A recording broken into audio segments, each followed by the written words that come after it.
नमस्कार, सत श्री अकाल, आदाब। ये है एसएफआई दिल्ली यूट्यूब चैनल और आप देख रहे हैं एबीसी ऑफ एजुकेशन, शिक्षा का काखगा।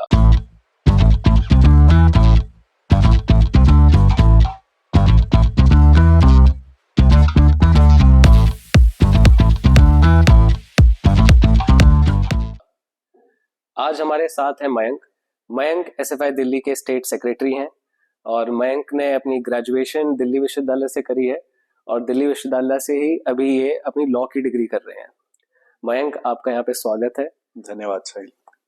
तो जैसा कि आप सभी जानते हैं, आप सभी ने हर जगह देखा होगा मयंक, आप जानते हैं कि दिल्ली स्टूडेंट मैनिफेस्टो करके एक कैंपेन एसएफआई दिल्ली ने लिया है और हर जगह हमें इस कैंपेन के बारे में सुनने को मिल रहा है, हर जगह इस कैंपेन की चर्चा है।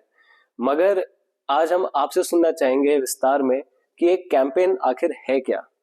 साहिल, जैसा हम सब जानते हैं कि अभी हमारे देश के अंदर आम चुनाव आने वाले हैं। 2024 के लोकसभा चुनाव आने वाले हैं और लोकसभा चुनाव जिसको हमारे देश के डेमोक्रेसी का सबसे बड़ा पर्व कहा जाता है, वो हमारे देश में होने वाला है। पर जिस संदर्भ में ये चुनाव हो रहा है उसको हमें जानना जरूरी है। आज के दिन हमारे देश के अंदर डेमोक्रेसी की हालत ये है कि जो कोई भी सरकार के खिलाफ, सरकार के नीतियों के खिलाफ अपनी बात रखता है उसे देशद्रोही कहा जाता है। तो जब हमारे देश के अंदर इतना सब कुछ हो रहा है कि प्रेस का फ्रीडम कर्ब किया जा रहा है, राज्यों के अंदर सरकारों को, एमएलएस को खरीदा बेचा जा रहा है, जो जनता का मैंडेट है उसका पूरी तरह से मजाक उड़ाया जा रहा है, जो लोकसभा की प्रोसीडिंग्स है उनको पूरी तरह से तबाह करके रख दिया गया है। 5 मिनट में 15 बिल पास हो जाते हैं। जब 141 एमपी सस्पेंडेड थे तब कई सारे बिल पब्लिक इंटरेस्ट के पास कर दिए गए, है ना। हम सब जानते हैं कि कृषि कानून किस तरह से इस देश के अंदर बिना किसी डिस्कशन के पास हो गया था। वैसे समय में जो जनता की मांगे हैं, जो जनता के अलग अलग सेक्शंस की मांगे हैं, वो कहीं ना कहीं बहुत ज्यादा पीछे हमारे देश में रह गई हैं और इसीलिए हम ये कैंपेन लेके आए हैं। असल में जिस डेमोक्रेसी का सपना हमारे कॉन्स्टिट्यूशन में देखा गया है, अगर उसे हमें साकार करना है तो उसके लिए जरूरी है कि स्टूडेंट्स, फार्मर्स, यूथ, वर्कर्स अपने डिमांड्स को लेके एक पॉलिटिकल प्लेटफॉर्म पे मोबिलाइज हो और वो इंश्योर करें कि ये सारी जो पॉलिटिकल पार्टीज है ना, जिन्होंने लोगों की लीडरशिप सेल्फ अज्यूम कर ली है, जिन्हें इस बात से फर्क नहीं पड़ता कि जो लोगों के मुद्दे हैं वो उनको विधानसभा में, संसद में उठा रहे हैं या नहीं उठा रहे हैं, बल्कि उनको सिर्फ इस चीज से फर्क पड़ता है कि किस तरह से हम कोई गठजोड़ कर लें, इस पार्टी के साथ चले जाएं, उस पार्टी के साथ चले जाएं और सत्ता का सुख भोगें, और जनता के सवालों से फर्क नहीं पड़ता है। इसीलिए हमने स्टूडेंट मैनिफेस्टो की पहल की है। हमारा जो प्लान है वो ये है कि हम अपने डिमांड्स के साथ स्टूडेंट्स के बीच में जाएंगे। राजनीति का असर शिक्षा पे क्या होता है हम उनको ये समझाएंगे। जो मांगे हैं स्टूडेंट्स की उसके ऊपर हम एक सिग्नेचर कैंपेन चलाएंगे और उन सिग्नेचर्स को जितने भी नेशनल पॉलिटिकल पार्टीज हैं उनको हम सबमिट करेंगे और हम उन्हें बताएंगे कि आप देखिए इतने सारे स्टूडेंट्स हैं जिनकी ये मांगे हैं, जिनकी ये समस्याएं हैं, और आप अपने मैनिफेस्टो में इनको इंक्लूड करिए। आप अपने मैनिफेस्टो में ये डिक्लेयर करिए कि अगर हमारी पार्टी चुनाव जीतकर सत्ता में आती है तो हम इन सारे मुद्दों पर काम करेंगे। तो ये हमारे स्टूडेंट मैनिफेस्टो का गोल है कि जो सपना जनतंत्र का संविधान में देखा गया है उस सपने को साकार किया जाए। एक ऐसी डेमोक्रेसी बने जो सच में जनता के लिए हो, है ना। जो जनता की मांगे हैं वो जो पॉलिटिकल पार्टीज हैं उन तक पहुंचे, उन्हें लगे कि ये जरूरी मांगे हैं, अगर हम इन मांगों पर काम नहीं करते हैं तो शायद हमें स्टूडेंट्स का या बाकी सेक्शंस का सपोर्ट नहीं मिलेगा। मतलब आप इस तरीके से कहना चाह रहे हैं कि जो ये राजनीतिक मेला है जिसमें तरह तरह के खेल चलते हैं, ये खेलों के अलावा भी जिसमें जनता की और छात्रों की मांगे दब जाती है, फिर से ये जो मैनिफेस्टो कैंपेन है आपका, उन मांगों को ऊपर लेकर आने की एक कोशिश है। तो इसमें मैं ये भी जानना चाहूंगा आपसे कि जो ये मांगे हैं, मतलब आपने जो ये पूरा मैनिफेस्टो बनाया, इसमें कुछ आप हमें बता पाए कि क्या क्या ऐसी मुख्य मांगे हैं जो आज के टाइम पे बहुत जरूरी हो गई हैं और सारे छात्रों को समझनी चाहिए। जो हमारा मैनिफेस्टो है वो बहुत बड़ा है। उसमें छात्र समुदाय को जितनी भी समस्याओं का सामना करना पड़ता है, हमने कोशिश की है कि सारी समस्याओं का जिक्र हम उस मैनिफेस्टो में करें। पर फिर भी मोटे तौर पे जो 4-5 चीजें हैं उसके बारे में मैं बात करना चाहूंगा। दिल्ली के अंदर जो छात्र रह रहे हैं, उनकी सबसे बड़ी समस्या आज के दिन पे ये है कि घर से कॉलेज तक जाना उनके लिए बहुत मुश्किल है जी।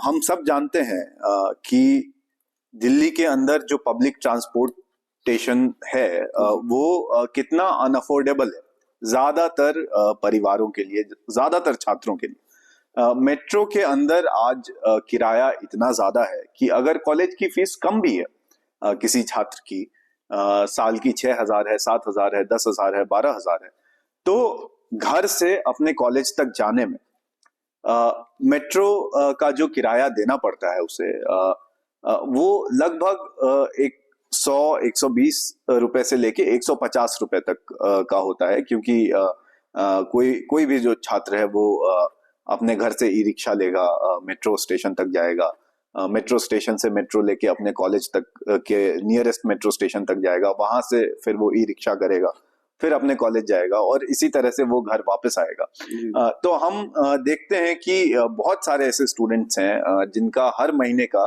सिर्फ ट्रांसपोर्टेशन का खर्चा 3,500 से 4,000 रुपए तक है। कई केसेस में ये ज्यादा भी होता है। अगर कॉलेज के अलावा उन्हें और जगह भी जाना है तो तब बड़ी मुश्किल हो जाती है। और हमारा बहुत ही लंबे समय से एक डिमांड रहा है कि जो भी स्टूडेंट्स हैं दिल्ली के अंदर, उन्हें जिस तरह से डीटीसी में एक कंसेशनल पास दिया जाता है कि वो 100 रुपए महीने का पास बनवा के पूरी दिल्ली में कहीं पे भी सफर कर सकते हैं, उसी तरह से मेट्रो में भी स्टूडेंट्स को स्पेशल कंसेशन मिलना चाहिए। एक मेट्रो पास, हाँ, एक मेट्रो पास मिलना चाहिए। वो किस तरह से सरकार देगी ये सरकार तय करे, पर एक कंसेशनल पास जरूर से जरूर स्टूडेंट्स को मिलना चाहिए।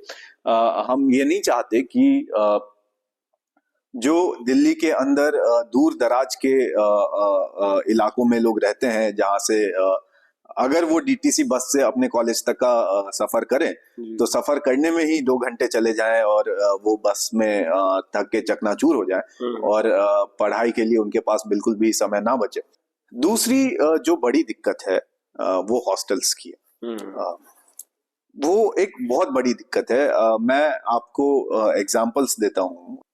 अलग अलग राज्यों से बहुत सारे छात्र यहाँ आके अपने हायर एजुकेशन की पढ़ाई करते हैं, लेकिन जो यहाँ दिल्ली के अंदर सबसे बड़ी यूनिवर्सिटी है, दिल्ली यूनिवर्सिटी, उसमें दाखिला लेने वाले 100 में से 1 या 2 स्टूडेंट को हॉस्टल मिलता है। इसकी वजह से क्या होता है? इसकी वजह से ये होता है कि बहुत सारे ऐसे स्टूडेंट्स जो शायद जो है ना फीस अफोर्ड कर सकते हैं दिल्ली यूनिवर्सिटी की, पर दिल्ली में रहना अफोर्ड नहीं कर सकते जी। फिर वो दिल्ली के अंदर पढ़ाई नहीं कर पाते, है ना। जो लोग अफोर्ड कर भी पाते हैं, बहुत सारे लोग, या जो पढ़ाई अपनी कंटिन्यू करते भी हैं, हॉस्टल ना होने की वजह से उन्हें कॉलेज से थोड़े दूर दराज के इलाकों में घर लेना पड़ता है। आने जाने में समय जाया होता है, किराए का खर्चा जाता है, खाना खुद से बनाना पड़ता है या बाहर खाना पड़ता है, जिसकी वजह से वो या तो बीमार पड़ते हैं या तो खाना बनाने में उनका समय जाता है। और बहुत सारे ऐसे स्टूडेंट्स हैं जो जिनको और पढ़ाई करते करते जॉब्स करने पड़ते हैं ताकि वो खुद को दिल्ली के अंदर सस्टेन कर सके। ठीक है, तो हम ये नहीं चाहते हैं कि हमारे देश का भविष्य जो है ना, यहाँ जब दिल्ली के अंदर अपने स्टेट से पढ़ने आए तो उस दौरान उसे इतनी सारी दिक्कतों का सामना करना पड़े। हमारे ही शहर में एक दूसरा यूनिवर्सिटी है, जवाहरलाल नेहरू विश्वविद्यालय। वहां पे लगभग जितने स्टूडेंट्स बाहर से आते हैं सबको हॉस्टल मिल जाता है ना। तो वो दिल्ली विश्वविद्यालय में क्यों नहीं किया जा सकता है? मतलब साफ तौर पे कहा जा सकता है कि एक इंटेंट की कमी है। बहुत सारे ऐसे कॉलेजेस हैं जहाँ पे हॉस्टल के लिए जगह अलॉटेड है, जैसे हंसराज कॉलेज, दयाल सिंह कॉलेज, और भी बहुत सारे कॉलेजेस हैं, पर वहां पे हॉस्टल्स बनाए नहीं जा रहे। हंसराज कॉलेज में तो बल्कि उन्होंने हॉस्टल की जगह पे गौशाला बना दिया था, जहां पे एसएफआई के प्रोटेस्ट के बाद गर्ल्स हॉस्टल बन रहा है। उसी तरह से मैं दयाल सिंह कॉलेज में था, हम जब अपने कॉलेज का नक्शा देखते थे तो हमारे कॉलेज के नक्शे में एक जगह, एक जमीन का टुकड़ा हॉस्टल के लिए अलॉटेड है, पर वहां पे हॉस्टल बना नहीं है अभी तक। तो ऐसा नहीं है कि यूनिवर्सिटी के पास जगह नहीं है, कॉलेजेस के पास जगह नहीं है जहाँ पे हॉस्टल्स बनाए नहीं जा सकते। बिल्कुल बनाए जा सकते हैं और स्टूडेंट्स आराम से पढ़ाई कर सके, उन्हें दिल्ली छोड़ के जाना ना पड़े सिर्फ इसीलिए कि उनके माता पिता इतना पैसा खर्च करने में सक्षम नहीं है। ऐसा आज के समाज में बिल्कुल बर्दाश्त नहीं किया जा सकता है, और इसीलिए हमारी बहुत ही ठोस मांग है कि जितने भी स्टूडेंट्स जिनको हॉस्टल की जरूरत है उन्हें हॉस्टल दी जानी चाहिए जी। इसके अलावा जो हमारी मांगे हैं वो ये हैं कि एनईपी को वापस लिया जाना चाहिए। FYUP जो NEP का ही एक हिस्सा है, उसको वापस लिया जाना चाहिए। क्यों हम कहते हैं कि NEP को वापस लिया जाना चाहिए? कारण ये है कि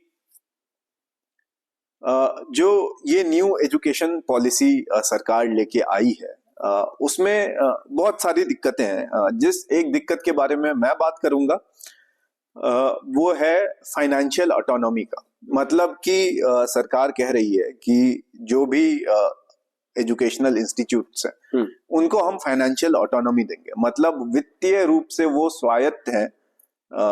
और इसका मतलब क्या है कि सरकार उनको खर्चा नहीं देगी, उनको अपना खर्चा खुद ही इकट्ठा करना पड़ेगा, खुद ही जनरेट करना पड़ेगा। अगर उनको अपना खर्चा खुद ही जुगाड़ना पड़ता है, उसके नतीजे में ये होगा कि फीस के अंदर बेतहाशा वृद्धि होगी, और जब फीस में बहुत ज्यादा वृद्धि होगी तो कौन लोग हैं जो यूनिवर्सिटी तक नहीं पहुंच पाएंगे, है ना। अभी अगर ऐसे परिवारों से लोग मेहनत करके, मशक्कत करके, जो मजदूर परिवार है, जो किसान परिवार है, जो पिछड़ी जातियों से लोग आते हैं, उन परिवारों से अभी अगर कुछ लोग जो मशक्कत करके पब्लिक फंडेड यूनिवर्सिटीज तक पहुंच भी जा रहे थे, ठीक है, उनके यूनिवर्सिटीज में कदम रखने के सारे रास्ते, सारे दरवाजे जो है ना वो बंद कर दिए जाएंगे। तो इसीलिए और हम चाहते हैं कि इसको वापस लिया जाए। ये जिस तरीके से हम तो यहाँ पे बैठ के NEP के बारे में जान रहे हैं और हमें पता चल रहा है कि कितनी ही खतरनाक पॉलिसी है, इसके साथ साथ मैं ये भी कहना चाहूंगा कि हम तो यहाँ पे इसके बारे में इतने विस्तार से चर्चा कर पा रहे हैं, मगर बाहर अभी भी छात्रों को लगता है कि ये दो पॉलिसियां NEP और FYUP जो सरकार ने जिस तरीके से दिखाया है कि ये बहुत ही अच्छी पॉलिसियां हैं और इससे छात्र हित में बहुत सारा फायदा होगा, तो किस तरीके से सरकार ये करने में सक्षम रही ऐसा दिखाने में, जबकि इन दोनों पॉलिसियों के इतने बड़े नुकसान है। इस पर भी मैं चाहूंगा कि आप एक बात जरूर रखें जब आप FYUP पे पहुंचे। ये देखिए, ये एक तो सरकार का काम जो है बहुत हद तक मीडिया आसान कर देता है। सरकार ने भी जिन शब्दों का चयन किया है वो ऑटोनॉमी कहते हैं, ठीक है, जैसे किसी तरह की एक इंडिपेंडेंस जो है ना इंस्टीट्यूशंस को दे दी। इंस्टीट्यूशंस जो के अंदर जो सबसे बड़े स्टेक होल्डर्स हैं, टीचर्स और स्टूडेंट्स, उनका बहुत लंबे समय से डिमांड रहा है अलग अलग यूनिवर्सिटीज में कि आप हमें अकेडमिक ऑटोनॉमी दीजिए, है ना। उन डिमांड्स को नहीं माना गया है NEP के अंदर, ठीक है। आपने फाइनेंशियल ऑटोनॉमी दे दी इंस्टीट्यूशंस को, ठीक है, वो तो फाइनेंशियल ऑटोनॉमी जिसको आप आजादी कह रहे हैं, वो बहुत सारे परिवारों के लिए जो शायद फाइनेंशियल ऑटोनॉमी अचीव कर सकते थे, यूनिवर्सिटीज में पढ़ के अपने लिविंग कंडीशंस को बेहतर बना सकते थे, उनसे आपने वो अपॉर्चुनिटी छीन ली और इसका नाम ऐसे रखा कि फाइनेंशियल ऑटोनॉमी। FYUP एक ऐसा चीज है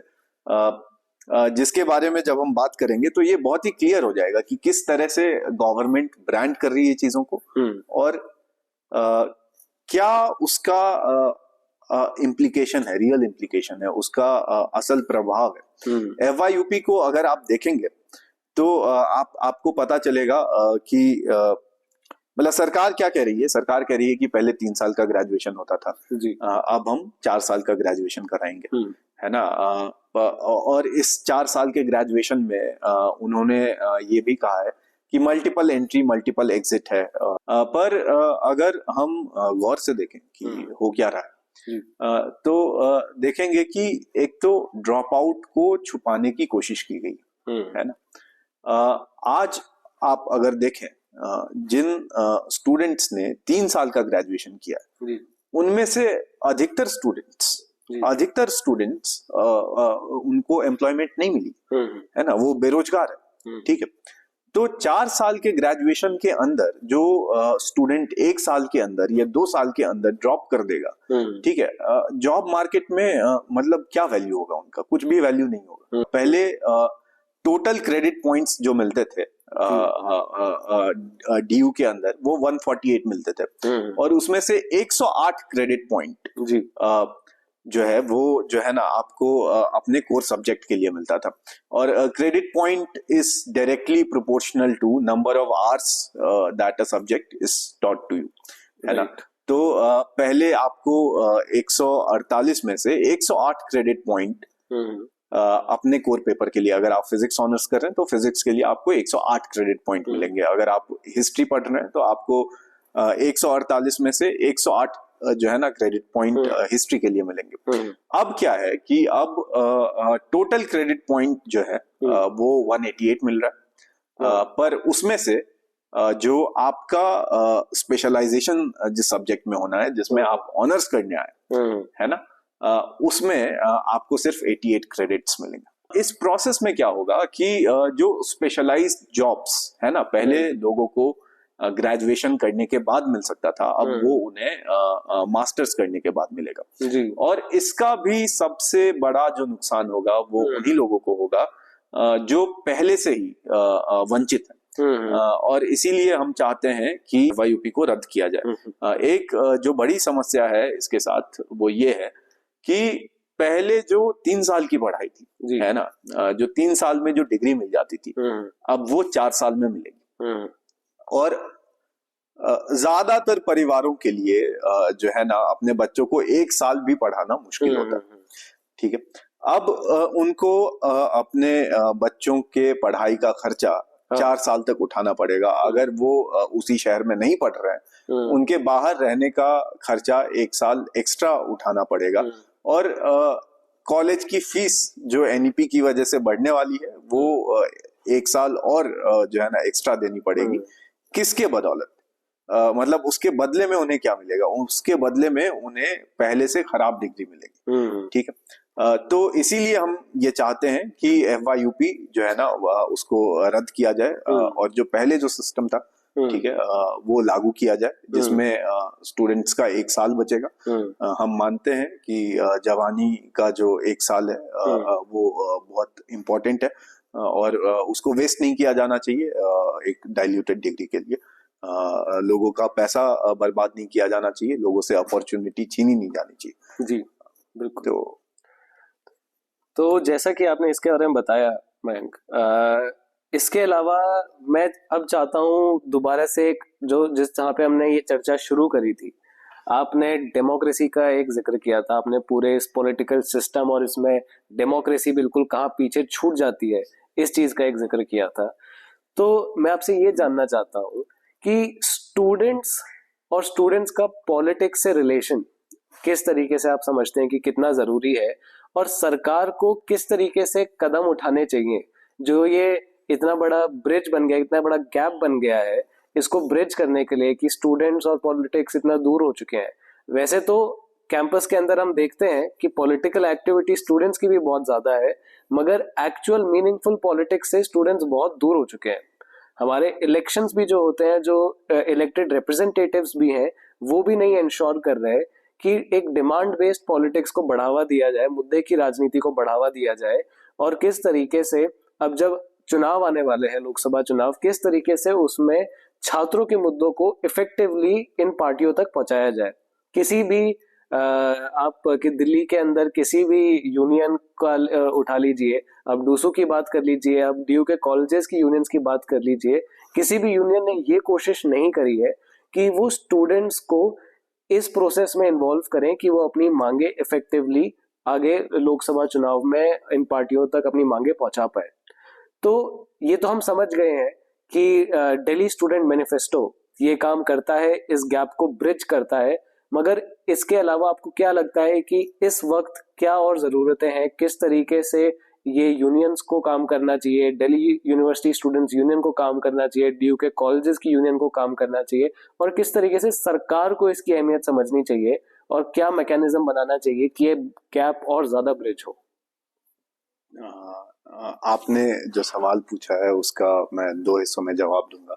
एक तो ये कि छात्रों का राजनीति से क्या नाता है, और दूसरा ये कि छात्रों के बीच में और सरकार के बीच में किस तरह का मतलब एक ब्रिज होना चाहिए जी।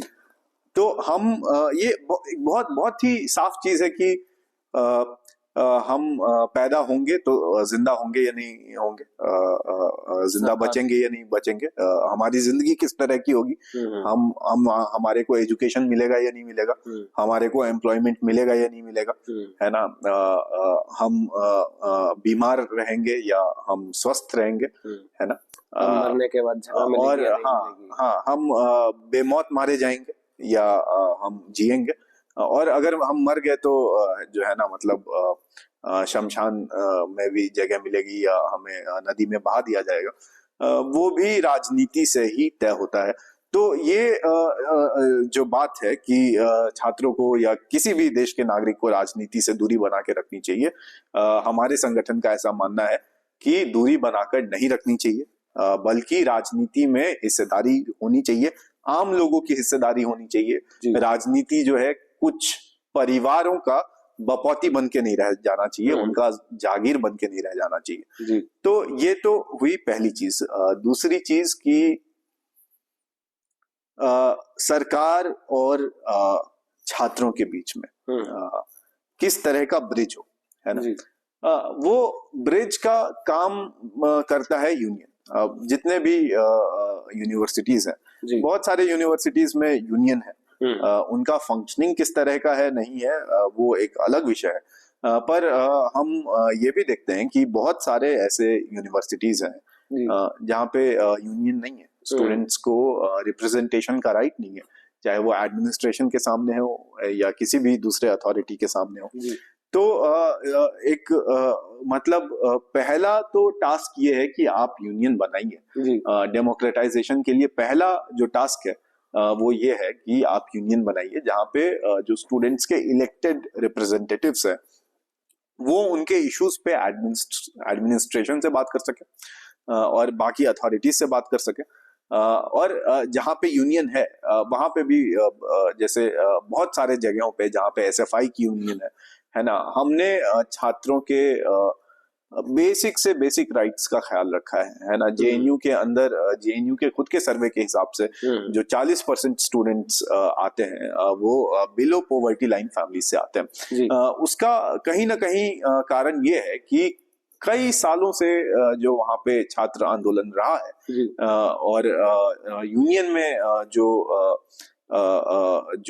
फोर्सेस रही हैं लंबे समय तक वहां पे यूनियन में एसएफआई रहा है, और हमने ये इंश्योर किया कि कभी भी ऐसा ना वहां पे सिस्टम ना बन पाए कि जो स्टूडेंट्स बहुत ही मार्जिनल फैमिली से भी आके पढ़ाई करना चाहते हैं वो ना कर सके, सिर्फ इसी वजह से कि उनके घर में जो है ना वो उनको सपोर्ट करने के लिए फाइनेंशियली उतने पैसे नहीं है। वहां पे हॉस्टल की फीस आज भी बहुत कम है, जो ट्यूशन फीस है वो भी बहुत कम है, मेस, स्टूडेंट रन मेस है, वहां पे मेस का खर्चा उतना ही आता है जितना स्टूडेंट्स खाना खाते हैं, स्कॉलरशिप का इंतजाम है ना। पर और भी एग्जांपल्स, जैसे दिल्ली यूनिवर्सिटी है, उसमें जो यूनियन इलेक्शन होते हैं वो ऐसे संगठन अभी डोमिनेंट है, जो भी मैंने आपको इश्यूज बताए, ज्यादातर जो इश्यूज हैं स्टूडेंट्स दिल्ली के अंदर जो अंबेडकर यूनिवर्सिटी है, जामिया मिलिया इस्लामिया है या दिल्ली यूनिवर्सिटी है, वहां पे फेस कर रहे हैं। यहाँ पे या तो यूनियन नहीं है, या तो यूनियन का स्वरूप बहुत हद तक बिगाड़ के रख दिया गया है। दिल्ली यूनिवर्सिटी को अगर आप देखेंगे तो यहाँ पे एबीवीपी और एनएसयूआई ने यूनियन को लॉन्चिंग पैड की तरह इस्तेमाल किया है। वो यूनियन इलेक्शन कंटेस्ट करते हैं, करोड़ों रुपए खर्च करते हैं यूनियन इलेक्शन में, और उसके बाद जो जिन पॉलिटिकल पार्टीज के वो स्टूडेंट विंग हैं, उसमें फिर उनके लॉन्च होने की जो प्रोबेबिलिटीज है, पॉसिबिलिटीज है, वो बेटर हो जाती है, और उसमें कहीं ना कहीं जो स्टूडेंट्स के इश्यूज हैं वो पीछे छूट जाते हैं। पर नॉनदलेस वी हैव यूनियन, और स्टूडेंट्स का स्ट्रगल चल रहा है, और वो रियलाइज करेंगे कि यूनियन का जो इलेक्शन है वो किस तरह से होना चाहिए। हम उसके लिए कैंपेन करेंगे। जहाँ पे यूनियन है ऑलरेडी, है ना, वहां पे किस तरह से एक बेहतर यूनियन बनाया जाए, उसके लिए हमारा कैंपेन रहा है। जहाँ पे यूनियन नहीं है वहां पे यूनियन बनाया जाए। जी, आपका शुक्रिया मयंक, हमारे साथ आज जुड़ने के लिए। आपने हमें स्टूडेंट मैनिफेस्टो के बारे में बहुत कुछ बताया, बहुत सी ज़रूरी बातें थी जो सभी छात्रों को जिनके बारे में जानना चाहिए।